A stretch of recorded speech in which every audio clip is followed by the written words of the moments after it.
ಟಿಎಂಸಿಎ ಅಧಿಕಾರದಲ್ಲಿದ್ದಂತ municipal corporation 17 ಕಡೆಯಿಂದ notice ಅನ್ನು ಜಾರಿ ಮಾಡಿದೆ. ಜೈಲಿಗೆ ಹೋಗುವಂತ ಕ್ಷಣಗಣನೆ ದೀದಿಗೂ ಮತ್ತು ಅಭಿಷೇಕ್ ಬ್ಯಾನರ್ಜಿಗೂ ಒಟ್ಟೊಟ್ಟಿಗೆನೆ. ಕೇವಲ ಮದ್ರಾಸಾ ಶಿಕ್ಷಣದಲ್ಲಿ ಮುಲ್ಲಾ ಅನ್ನುವಂತ ಈ ಹಿಂದೂ ಮುಂದೆ ಇಲ್ಲದಿದ್ದಂತ ದೇಶದ ಪ್ರಧಾನಿಯ ಹೆಸರು ಹೇಳಲಿಕ್ಕೆ ಯೋಗ್ಯತೆ ಇಲ್ಲದೆ ಇದ್ದಂತವರೆಲ್ಲ ಅಲ್ಲಿ ಶಿಕ್ಷಕರಾಗಿದ್ದಾರೆ. ಅದು ನಿಮಗೆ ಸೋಷಿಯಲ್ ಮೀಡಿಯಾದಲ್ಲಿ ಬೇಕಾದಷ್ಟು ದಾಖಲೆಗಳು ಸಿಗ್ತವೆ. ಒಬ್ಬ ವ್ಯಕ್ತಿ ಈ ರೀತಿಯ ಕೆಲಸಗಳನ್ನು ಮಾಡಬಹುದೇ? ಈಗ ಲೇಟೆಸ್ಟ್ ಆಗಿ ತೆಗೆದುಕೊಂಡಂತ ಒಂದು ತೀರ್ಮಾನವನ್ನ ನೀವು ಕೇಳಿಬಿಟ್ರೆ ಜಂಗಾಬಲ ಉಡುಗೋಗುತ್ತೆ ನಿಮಗೆ.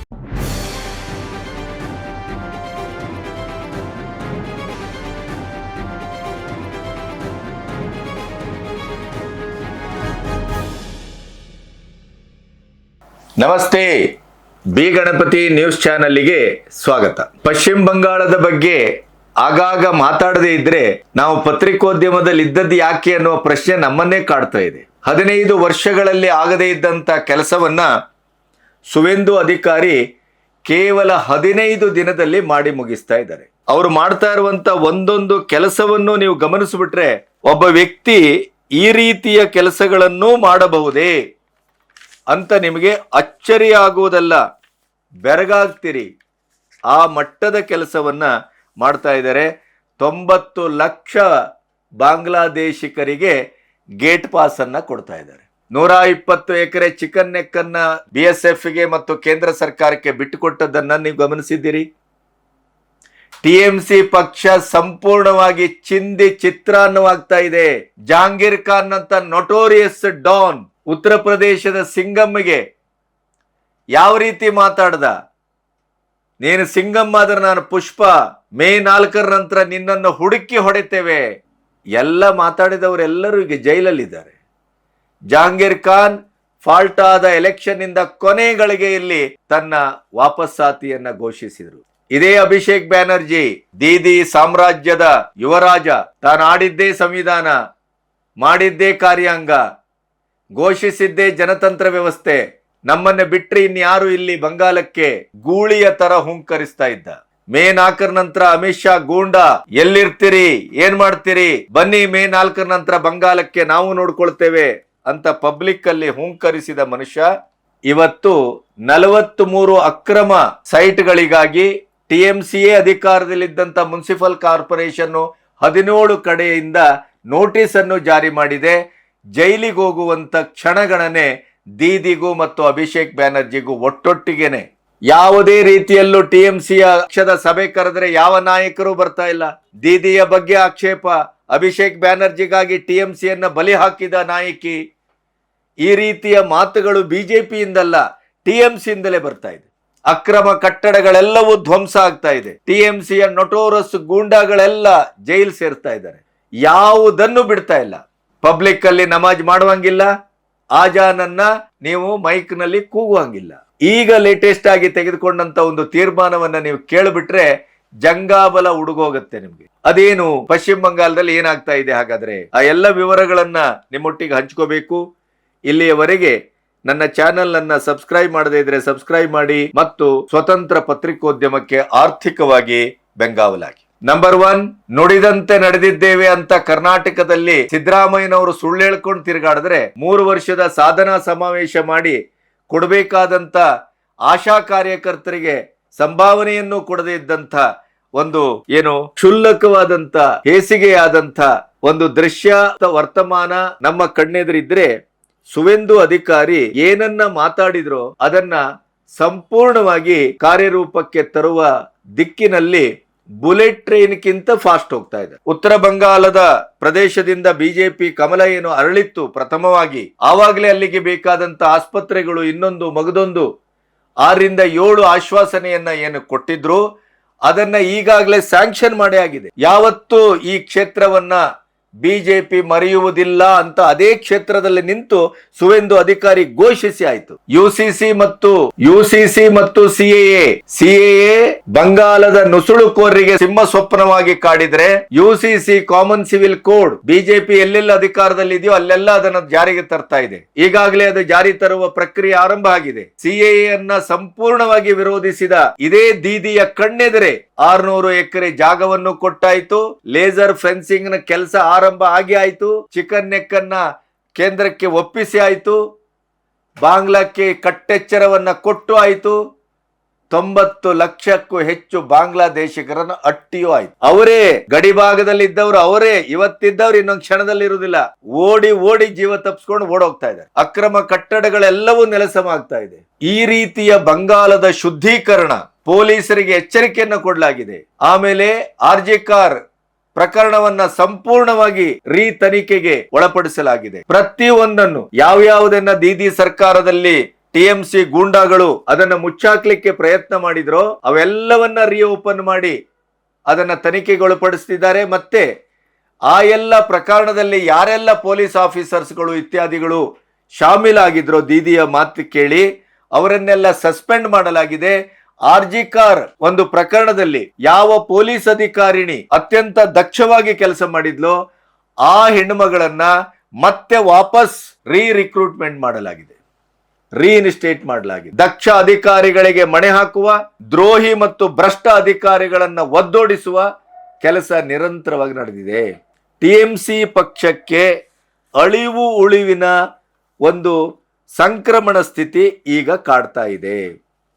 ಈಗ ಬರ್ತಾ ಇರುವಂತ ನ್ಯೂಸಿನ ಪ್ರಕಾರ ಟಿಎಂಸಿಯ 8 ರಾಜ್ಯಸಭಾ ಸದಸ್ಯರು ಎಂಪಿಗಳು ಬಿಜೆಪಿಗೆ ಸೇರ್ತಾ ಇದ್ದಾರೆ ಜೂನ್ 1st ವೀಕ್. ಈಗ ರಾಘವ್ ಚೆಡ್ಡಾ ಹೇಗೆ ಆಮ್ ಆದ್ಮಿಗೆ ಒಂದು ಘಾತಕ ರೀತಿಯಲ್ಲಿ ಆಮ್ ಆದ್ಮಿಯ ಒಟ್ಟು ಭ್ರಷ್ಟತೆಯನ್ನ ಮತ್ತು ಕೇಜ್ರಿವಾಲ್ ಕೇಂದ್ರೀಕೃತ ಆಡುದೊಂದು ಮಾಡುವುದೊಂದು ಈ ಎಲ್ಲ ಒಂದು ಇಬ್ಬಗೆಯ ನೀತಿ, ದೇಶದ್ರೋಹ, ಆತ್ಮರತಿ, ಭ್ರಷ್ಟಾಚಾರ, ಹಗರಣಗಳ ಕೊಂಪೆ ಇವೆಲ್ಲವನ್ನ ಕಂಡು ಬೇಸತ್ತಂತ ರಾಘವ್ ಚೆಡ್ಡಾ ಒಂದಿಷ್ಟು ನಂಬರ್ ಗೇಮ್ ಅನ್ನ ಇಟ್ಕೊಂಡು ಡಿಸ್ಕ್ವಾಲಿಫೈ ಆಗದೇ ಇದ್ದ ರೀತಿಯಲ್ಲಿ ಅವರು ಬಿಜೆಪಿಗೆ ಸೇರಿಯೂ ಆಯ್ತು. ಬಹುಶಃ ಪಂಜಾಬ್ನ ಒಟ್ಟು ರಾಜಕೀಯದ ನಕ್ಷೆಯನ್ನ ಬದಲಿಸುವ ದಿಕ್ಕಿನಲ್ಲಿ ಗಂಭೀರವಾದ ಹೆಜ್ಜೆಯನ್ನು ಇಟ್ಟಿದ್ದಾರೆ. ಆಮ್ ಆದ್ಮಿಯ ಆಶಾಕಿರಣ ಒಂದೇ ಒಂದು ಪಂಜಾಬ್ನಲ್ಲಿ, ಅಲ್ಲೂ ಅದು ಅವಸಾನದ ಅಂಚಿನಲ್ಲಿ ನಿಂತಾಗಿದೆ. ಮುಖ್ಯಮಂತ್ರಿಯೇ ವಿಧಾನಸಭೆಗೆ ಕುಡಿದು ಬರ್ತಾ ಇದ್ದಾರೆ ಅಂತ ಹೇಳಿ ದೊಡ್ಡ ಗಲಾಟೆಯೂ ಆಯ್ತು. ಸ್ವತಃ ಮುಖ್ಯಮಂತ್ರಿಯೇ ಆಮ್ ಆದ್ಮಿಯ ಕೇಜ್ರಿವಾಲ್ನ ಬಗ್ಗೆ, ಅವರ ಒಟ್ಟು ಸಂಬಂಧದ ಬಗ್ಗೆ ಅಷ್ಟು ಒಳ್ಳೆಯ ಅಭಿಪ್ರಾಯ ಎಲ್ಲೂ ಮಾಧ್ಯಮದಲ್ಲಿ ಬರ್ತಾ ಇಲ್ಲ. ರಾಘವ್ ಚೆಡ್ಡಾ ಭವಿಷ್ಯದ ಪಂಜಾಬಿನ ಮುಖ್ಯಮಂತ್ರಿ ಅಂತ ಈಗಾಗಲೇ ಅಘೋಷಿತವಾಗಿ ಬಹಳ ದೊಡ್ಡ ಸುದ್ದಿ ಆಗ್ತಾ ಇದೆ. ಅದೇ ರೀತಿಯಲ್ಲಿ ಟಿಎಂಸಿಯ 8 ಜನ ರಾಜ್ಯಸಭಾ ಸದಸ್ಯರು ಬಿಜೆಪಿಗೆ ಸೇರ್ತಾ ಇದ್ದಾರೆ. ಬಿಜೆಪಿ ಹೇಳ್ತಾ ಇದೆ ನಾವು ಯಾರನ್ನೂ ಕರೆತಾ ಇಲ್ಲ. ಅವರು ಇವತ್ತು ಬಂಗಾಲದಲ್ಲಿ ಬಂದಂತ ಬ್ಯಾಂಡೇಟು ಜನಾಭಿಪ್ರಾಯ ಅದಕ್ಕೆ ತಲೆಬಾಗಿ ಅವರು ಬರ್ತಾರೆ ಅಂತ ಆದ್ರೆ ಬರಬಹುದು. ಯಾಕೆಂತಂದ್ರೆ ಬಿಜೆಪಿಗೆ ಬಂಗಾಲದಿಂದಲೇ ಅಲ್ಲಿಯ ಸ್ಥಳೀಯವಾಗಿ ರಾಜ್ಯ ರಾಜಕೀಯದಲ್ಲೇ ತಂಡೋಪತಂಡವಾಗಿ ಟಿಎಂಸಿಯನ್ನ ತೊರೆದು ಬಿಜೆಪಿಯನ್ನ ಸೇರ್ಲಿಕ್ಕೆ ಮಹಾ ನಾಯಕರೇ ಕಾಯ್ತಾ ಇದ್ದಾರೆ. ಪಬ್ಲಿಕ್ ಅಲ್ಲಿ ಹೇಳೂ ಇದ್ದಾರೆ. ಯಾವ ಮಟ್ಟಕ್ಕೆ ಹೋಗಿದೆ ಅದು ಅಂತಂದ್ರೆ ದೀದಿ ಮೀಟಿಂಗ್ ಮೇಲೆ ಮೀಟಿಂಗ್ ಕರೀತಾ ಇದ್ದಾರೆ. ನಾನು ಬೀದಿಯಲ್ಲಿ ನಿಂತು ಹೋರಾಟ ಮಾಡ್ತೇನೆ ಮತ್ತು ಪಕ್ಷವನ್ನ ಸಂಘಟಿಸ್ತೇನೆ, ಕೇಂದ್ರದಲ್ಲಿ ಮೋದಿಯವರನ್ನ ಕೆಳಗಿಳಿಸ್ತೇನೆ, ನನ್ನ ಮಾತನ್ನ ನಂಬಿ ಅಂತ ಹೇಳ್ತಾ ಇದ್ದಾರೆ. ಆದರೆ ಯಾವ ಸಭೆಗೂ ಕೋರಮ್ಮೂ ಇಲ್ಲ, ಯಾವ ಸಭೆಗೆ ಸರಿಯಾದ ಟಿಎಂಸಿ ನಾಯಕರು ಪಾಲ್ಗೊಳ್ತಾನೂ ಇಲ್ಲ, ಅವರ ಯಾವ ಮಾತನ್ನೂ ಕೇಳ್ತಾ ಇಲ್ಲ. ಹಾಗಾಗಿ ಟಿಎಂಸಿ ಚಿಂದಿ ಚಿತ್ರಾನ್ನವಾಗುವ ಎಲ್ಲ ಸಾಧ್ಯತೆಯೂ ಗೋಚರಿಸ್ತಾ ಇದೆ. ಅವರ ಬಲಗೈಯೇ ಎಡಗೈಯೇ ಎಲ್ಲರನ್ನೂ ಕೂಡ ಒದ್ದು ಜೈಲಿಗಟ್ಟಲಾಗ್ತಾ ಇದೆ.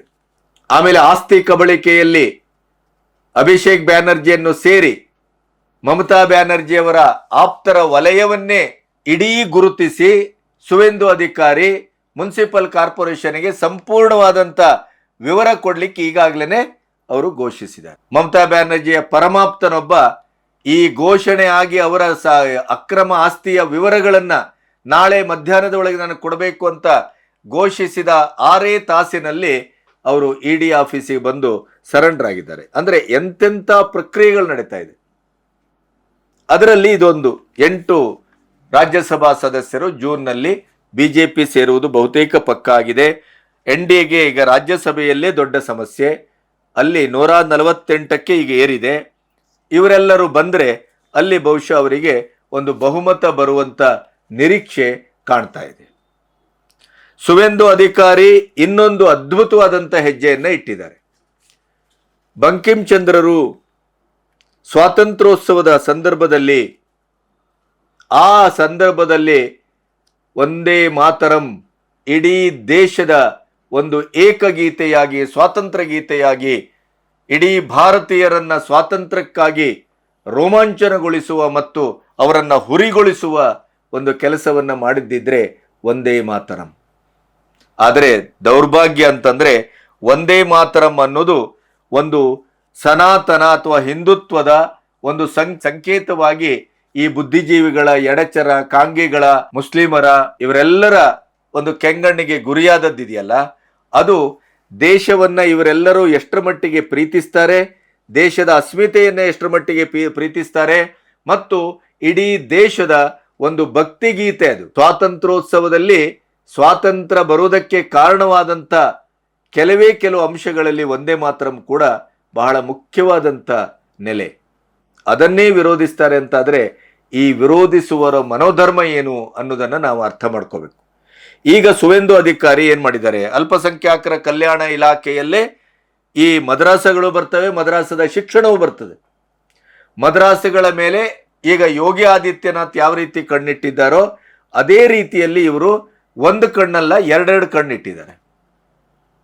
ಮದ್ರಾಸ ಶಿಕ್ಷಣದ ಆಮೂಲಾಗ್ರವಾದಂಥ ಬದಲಾವಣೆಗೂ ಸಂಕಲ್ಪ ಮಾಡಲಾಗಿದೆ. ಅಲ್ಲಿಯೂ ಸೈನ್ಸು, ಗಣಿತ ಇತ್ಯಾದಿ ಇತ್ಯಾದಿ ಎಲ್ಲವನ್ನ ಅಳವಡಿಸಬೇಕು.